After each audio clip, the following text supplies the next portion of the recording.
So the NRA convention was fantastic. We had a blast over there. NRATV, we had a booth. And we were lucky enough at the NRA convention to run into Don Trump Jr., a terrific guy.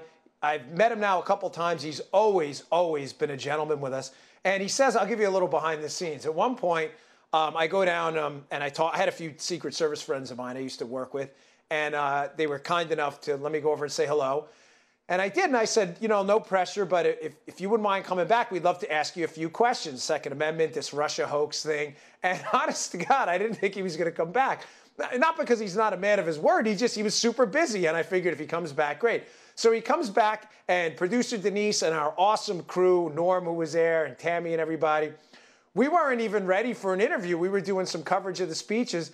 And like that, boom, they had a camera, they had a mic ready to rock and roll. So I just have a few quick sound bites from a really cool interview with Don Trump Jr. I did. Pay close attention, though, to the spooky vein in my neck. I look like I'm going to have an aneurysm in this interview, and I have no idea why. I saw it. I think I may have to go see a doctor after this. But this first clip, I ask him about this Russia hoax and how the media seems to have lost its mind and just like made up the whole thing. And he gives a really good answer. Play that cut. I feel like we're in a very unique time now, though. Yes. I feel like it's not just the Second Amendment.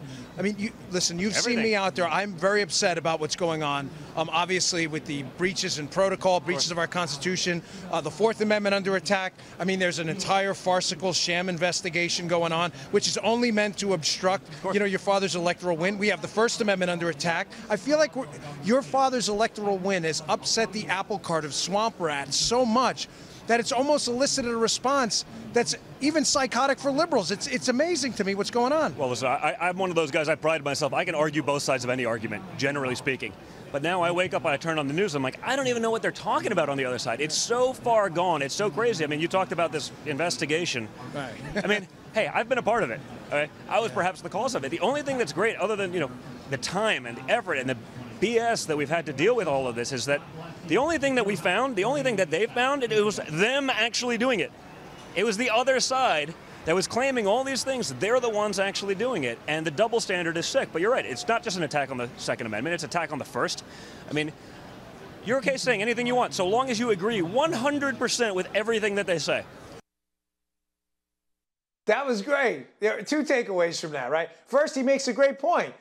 He says, listen, I can typically argue both sides of an issue. I can, too. I know we're right on the Second Amendment side, but I've heard so many of the anti-gun crowd's arguments that I can, if I had to, I can make their silly arguments for them and debunk myself, right? But he's absolutely right. On this fake Russia hoax, I don't even know what to argue. They make it up.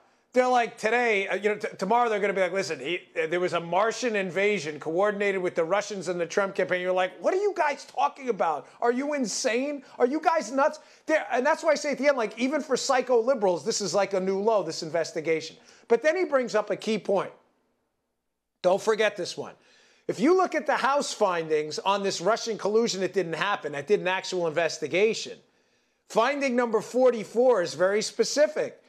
That it was the Hillary campaign that was actually working with the Russians through a British spy to get information on the Trump team. You're like, this is seriously, again, bizarro Superman land, where they're accusing Trump of colluding with the Russians while they did it the whole time. He knows that.